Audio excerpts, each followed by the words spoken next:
Apocalypse de Jean.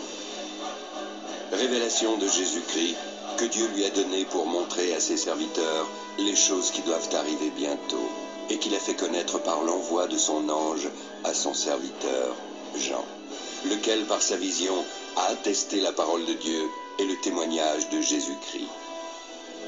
Heureux celui qui lit, heureux ceux qui entendent les paroles de la prophétie et qui gardent les choses qui y sont écrites, car le temps est proche. Jean est aux 7 églises qui sont en Asie. Que la grâce et la paix vous soient données de la part de celui qui est, qui était et qui vient, et de la part des 7 esprits qui sont devant son trône. De la part de Jésus-Christ, le témoin fidèle, le premier-né des morts, le prince des rois de la terre. À celui qui nous aime, qui nous a délivrés de nos péchés par son sang, qui a fait de nous un royaume et des sacrificateurs pour Dieu son Père. À lui soit la gloire et la puissance au siècle des siècles. Amen. Voici, il vient avec les nuées et tout œil le verra, même ceux qui l'ont percé. Toutes les tribus de la terre se lamenteront à cause de lui. Oui, Amen. Je suis l'alpha et l'oméga, dit le Seigneur Dieu, celui qui est, qui était et qui vient, le Tout-Puissant.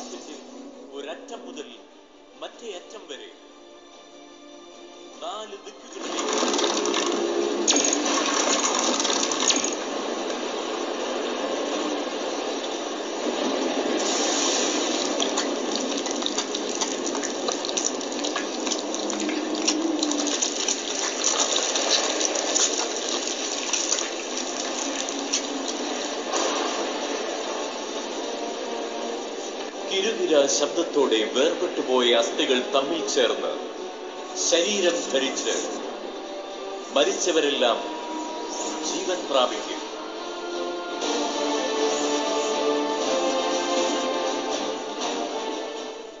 നല്ലതോ ചീത്തയോ ആയ ഏത് നിഗൂഢ പ്രവൃത്തിയും ദൈവത്തിന്റെ നീതിപീഠത്തിന് മുൻപിൽ വെളിപ്പെടും.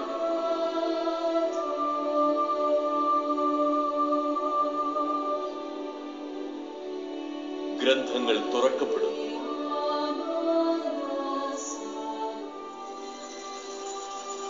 ചെറിയവരും വലിയവരും ഒരുപോലെ യേശുക്രിസ്തുവിന്റെ സിംഹാസനത്തിന് മുൻപിൽ നിൽക്കേണ്ടി വരും.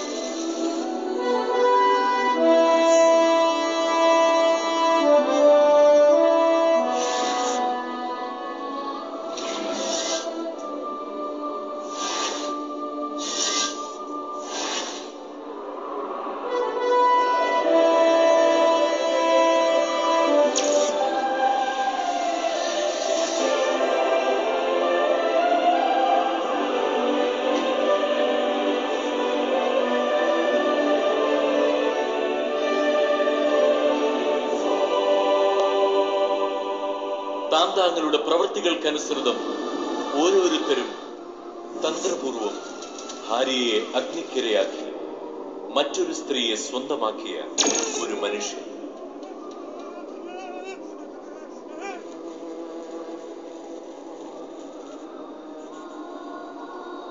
നിരാലംബരെ അവഗണിക്കുകയും പണം ധൂർത്തടിച്ച് സുഖലോലുപനായി ജീവിക്കുകയും ചെയ്തു.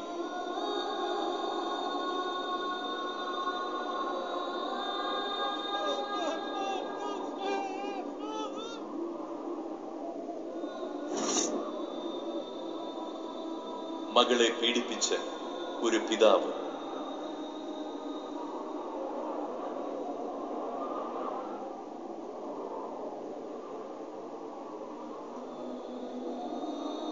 വ്യഭിചാരിണിയായ ഒരു സ്ത്രീ.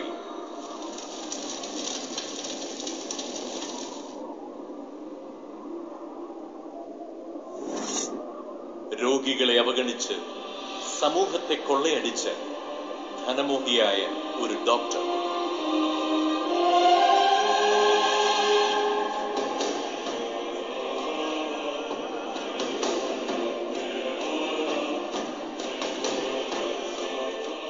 മനുഷ്യനിർമ്മിതമായ വിഗ്രഹങ്ങളെ ദൈവങ്ങളായി ആരാധിക്കുവാൻ ജനങ്ങളെ പ്രേരിപ്പിച്ച ഒരു വ്യക്തി. ജീവന്റെ ഗ്രന്ഥത്തിൽ പേരെഴുതപ്പെടാത്തവരെല്ലാം പുഴുക്കൾ ചാകാത്തതും അഗ്നി ശമിക്കാത്തതുമായ നരകാഗ്നിയിലേക്ക് വലിച്ചെറിയപ്പെടും.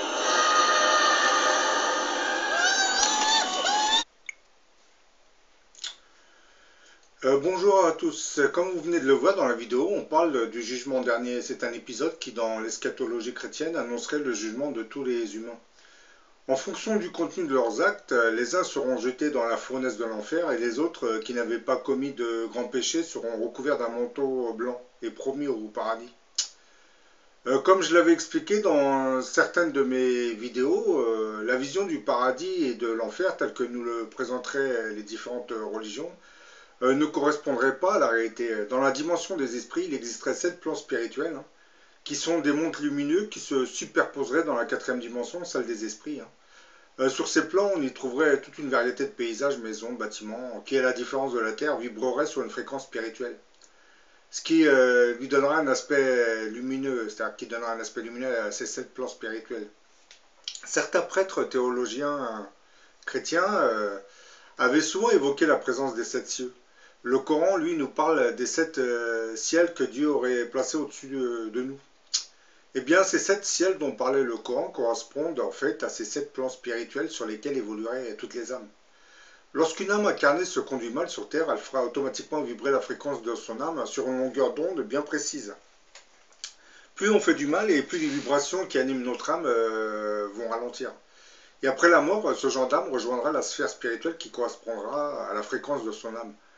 Dans ce cas, cette âme se retrouvera intégrée sur les plans du bas astral, qui correspond à ce que les religions appellent l'enfer. Dans ce bas astral, dont la lumière de Dieu parvient à peine, on y retrouve des paysages ténébreux, tels que vous pouvez en voir dans certains films fantastiques américains. Beaucoup d'âmes qui errent dans ce bas astral siègent entre autres des esprits de la nature, que vous connaissez sous les noms divers, tels que gnomes, elfes, ondines, etc. etc. Ont tendance à venir se réfugier dans les cavernes. Je parle bien entendu des âmes de désincarnés, parce que dans ce bas astral, il y a beaucoup de cavernes où les âmes y séjournent.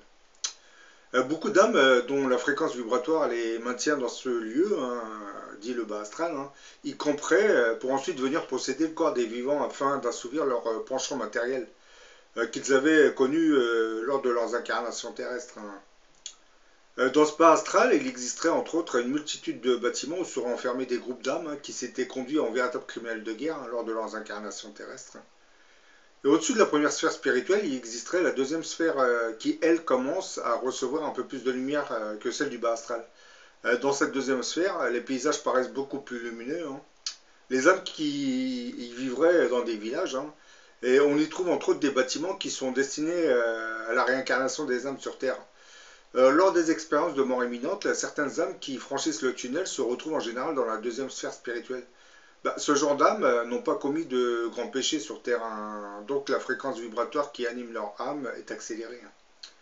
La montée de sphère en sphère s'effectue par les épreuves de la réincarnation. Plus on devient gentil lors de nos incarnations, et plus on va accélérer la fréquence vibratoire de notre âme, ce qui bien entendu augmentera sa puissance énergétique et fera monter l'âme d'une sphère spirituelle. Après la 5e et 6e sphère spirituelle, les âmes commencent à évoluer sans devoir passer par le stade de la réincarnation. Beaucoup de ces âmes évoluées intègrent les bâtiments de la deuxième sphère destinée à la réincarnation. Ils secondent en quelque sorte le travail des anges.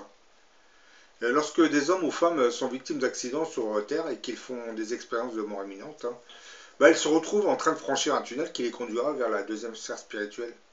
Ils sont souvent accueillis par des proches qu'ils avaient connus sur Terre mais qui sont aujourd'hui décédés. Et pendant les retrouvailles, des êtres de lumière viendront pour demander à l'âme de regagner la Terre car son heure n'était pas encore arrivée. Eh bien, ces êtres de lumière, du moins certains d'entre eux, ne sont que des âmes qui ont évolué, qui ont approché la 5e et 6e sphère. Donc, ils sont missionnés pour descendre travailler dans les bâtiments qui vont permettre à certaines âmes de se réincarner ou d'accueillir l'âme des défunts. Mais bon, revenons un peu à notre jugement dernier. Au centre de l'univers, dans un lieu gardé par la Providence, sans temps ni espace, serait en fait enregistrée la mémoire de toute l'histoire de l'univers, des civilisations, mais aussi de chaque être humain. Tous les événements cosmiques qui ont lieu dans l'univers seraient enregistrés puis compilés dans cette vaste bibliothèque sacrée qu'on appelle les archives akashiques. C'est en quelque sorte la mémoire de l'univers, parce qu'elle renfermerait toutes les étapes évolutionnaires de l'univers, ses changements, ses cataclysmes et son histoire. L'Akasha fonctionnerait comme la boîte noire d'un avion à l'échelle de l'univers. La mémoire de tout ce qui s'est passé de vie en vie y est enregistrée et consignée dans des livres de vie individuels, protégés par les maîtres akashiques qui sont les anges. Cette bibliothèque de l'univers ou archive akashique, que l'on appelle aussi la mémoire de l'âme, sera aussi un lieu spirituel où seront enregistrées les archives de la vie de chaque être humain, le bien qu'il a fait, le mal, ses erreurs, ses réussites, ses différentes incarnations, ses dettes karmiques payées ou non. Akasha, c'est un mot sanskrit qui désigne l'éther, la matière universelle et primordiale à partir de laquelle toutes les choses auraient été et continuent à être formées. C'est l'énergie qui assemble tout dans l'univers et le pénètre partout. L'éther est cette énergie primordiale qui aurait contribué à la création des étoiles et des planètes, car sous une impulsion divine, l'éther universel se mettra à vibrer, entraînant vers lui des milliards et des milliards de particules d'hydrogène qui se mettront à tournoyer pour former une énorme masse incandescente qui sera la source de notre système solaire. L'éther universel serait l'un des éléments primordiaux constituant la matrice énergétique des pages composant les livres qui sont compilés dans cette bibliothèque de Dieu qu'on appelle archive akashique. Ces archives akashiques représenteraient une empreinte énergétique de toute pensée, action, émotion et expérience qui ait jamais eu lieu dans le temps et l'espace. Elles sont un dépôt d'informations holographiques, éthériques, pour la conscience humaine dans le passé, le présent et les potentiels pour l'avenir. Ce livre est tellement vaste qu'il ne pourrait jamais exister physiquement. Il est donc enregistré sous une forme d'énergie spirituelle, dont les pages viennent s'enregistrer sur un support éthérique. C'est pour cette même raison que les informations que nous recevons des archives akashiques sont codifiées dans un langage de lumière. Chaque pensée, chaque action, chaque événement, tout est enregistré dans les archives akashiques. Chaque âme possède ses propres archives. Et c'est là que sont conservées les mémoires de chaque vie passée sur Terre. Chaque âme possède en fait son livre contenant toutes ses vies, ses différentes incarnations. Ce lieu ressemble à une grande bibliothèque, je parle des archives akashiques, que garderaient des esprits, dont c'est la mission, des anges. Ils sont là pour s'occuper des registres, un peu comme des bibliothécaires, mais aussi pour conseiller les âmes de désincarnés sur le choix d'une nouvelle incarnation lorsque ceux-ci consultent leur dossier. Les esprits, après leur mort, s'y rendent pour y relire leur vie. Ils y voient leurs erreurs et leurs mérites, leurs mauvais et leurs bons karmas. C'est en fonction de ces informations qu'ils choisissent de s'incarner et de choisir la famille, le lieu, l'époque et les difficultés dont ils auront besoin pour s'améliorer et corriger leurs erreurs. C'est ça la réincarnation. Et les archives akashiques aident beaucoup dans ce domaine.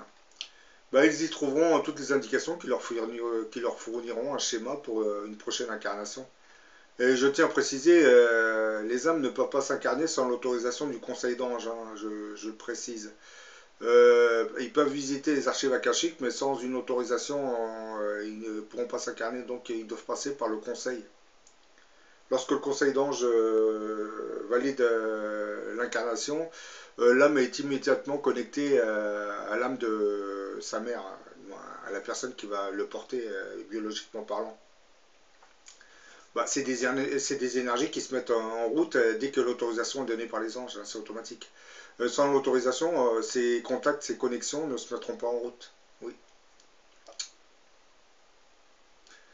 Telle une bibliothèque terrestre, ces archives akashiques peuvent être consultées par des visiteurs, que ce soit des âmes incarnées ou désincarnées. Et toute consultation doit être faite toujours dans un but d'aide et d'amélioration, que ce soit pour soi-même ou pour une autre personne. C'est pour cette raison que des personnes comme Edgar Cayce et Aaron Abramson avaient pu s'y rendre de leur vivant.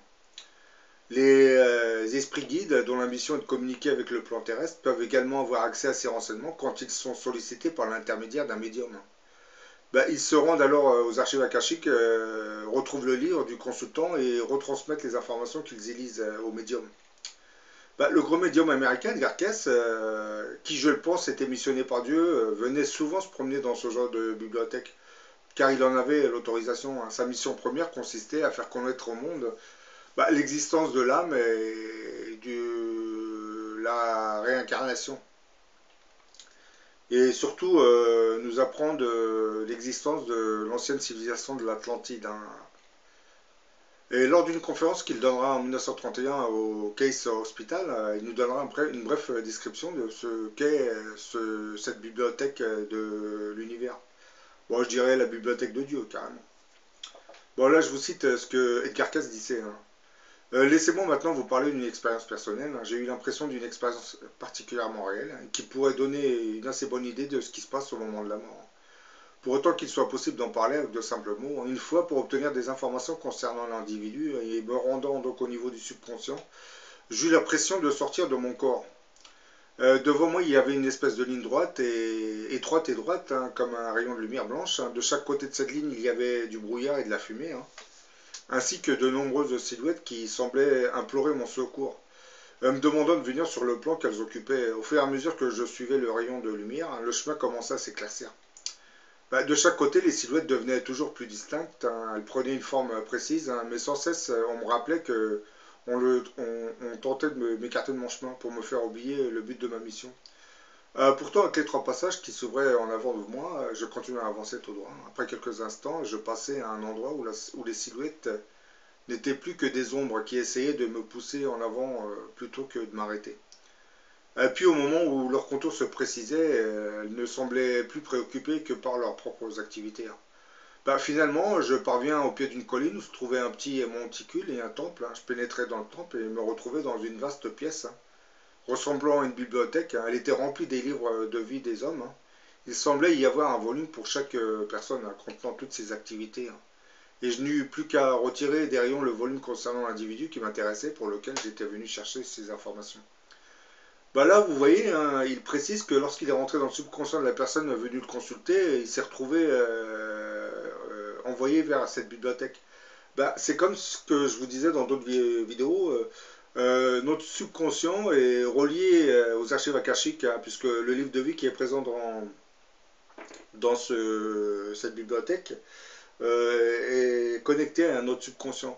Et tout ce que nous vivons sur Terre s'enregistre dans notre subconscient et par effet de transmission est envoyé vers le livre de vie qui se trouve dans ces annales akashiques, dans cette bibliothèque. Ça fait que tout ce que vous allez vivre aujourd'hui, demain, après-demain, dans le futur, vous l'enregistrez dans votre subconscient et votre subconscient l'envoie par transmission d'énergie vers le livre de vie qui est présent dans la bibliothèque. C'est pour cette même raison que lorsque vous quittez ce monde et vous vous retrouvez simple esprit, vous pouvez aller consulter votre livre de vie où tout ce que vous avez vécu pendant cette incarnation est compilé et enregistré. Et bien entendu, c'est une projection holographique que vous aurez devant vous, parce que l'enregistrement est fait sous forme d'énergie éthérique. Bon, lorsque la Bible parle du livre de vie de chaque âme, elle parle de cette fameuse bibliothèque de l'univers où sont compilés l'enregistrement de la vie de toutes les âmes. Le jugement dernier se fera logiquement par l'intermédiaire de cette matrice énergétique qu'on appelle les archives akashiques, puisque comme vous le savez, le subconscient, toutes les âmes ont un subconscient et pour juger quelqu'un, il faut rentrer dans son subconscient pour voir ce qu'il a fait de sa vie. Donc, on rentre dans son subconscient ou on va chercher le livre de vie. Dans la vidéo que vous venez de voir, c'est bon, on va puiser le livre de vie pour voir ce que la personne a fait de son vivant. N'oublions pas de préciser que le subconscient qui enregistre toute l'activité de notre âme sur Terre est connecté à notre livre de vie, présent dans cette bibliothèque de Dieu. Bon, là, je vais vous donner quelques versets bibliques qui évoquent ce livre de l'âme. Bon, Apocalypse, chapitre 20, verset 15. « Quiconque ne fut pas trouvé écrit dans le livre de vie fut jeté dans les temps de feu. » Luc, chapitre 10, verset 20. « Cependant, ne vous réjouissez pas de ce que les esprits vous sont soumis, mais réjouissez-vous de ce que vos noms sont écrits dans les cieux. » Apocalypse, chapitre 3, verset 5. « Celui qui vaincra sera revêtu ainsi de vêtements blancs. Je n'effacerai point son nom du livre de vie. Et je confesserai son nom devant mon Père et devant ses anges. » Psaume, chapitre 139, verset 16. Quand je n'étais qu'une masse informe, tes yeux me voyaient et sur ton livre étaient tous inscrits les jours qui m'étaient destinés avant qu'aucun d'eux n'existât. Et je terminerai par Malachie, chapitre 3, verset 16. Alors ceux qui craignent l'Éternel se parlèrent l'un à l'autre. L'Éternel fut attentif et il écouta. Et un livre de souvenirs fut écrit devant lui, pour ceux qui craignent l'Éternel et qui honorent son nom.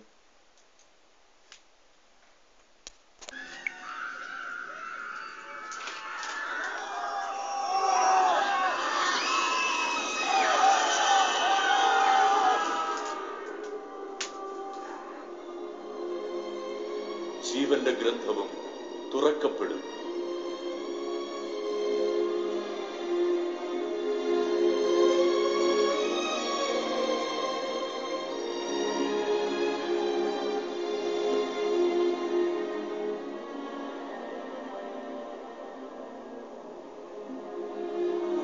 ജീവിതത്തിൽ തകർന്നുപോയവർക്ക് താങ്ങാവുകയും അനേകരിൽ യേശുവിനെ പകർന്നു കൊടുക്കുകയും ചെയ്ത ഒരുവൻ.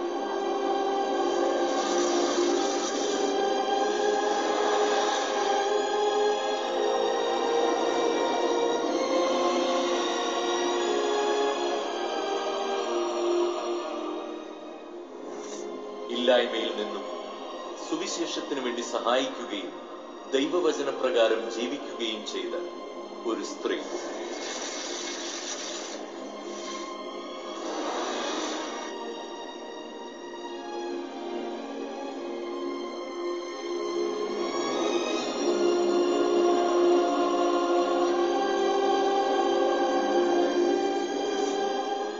അഗതികളെ പരിചരിക്കുകയും ദൈവവചനമനുസരിച്ച് ജീവിക്കുകയും ചെയ്ത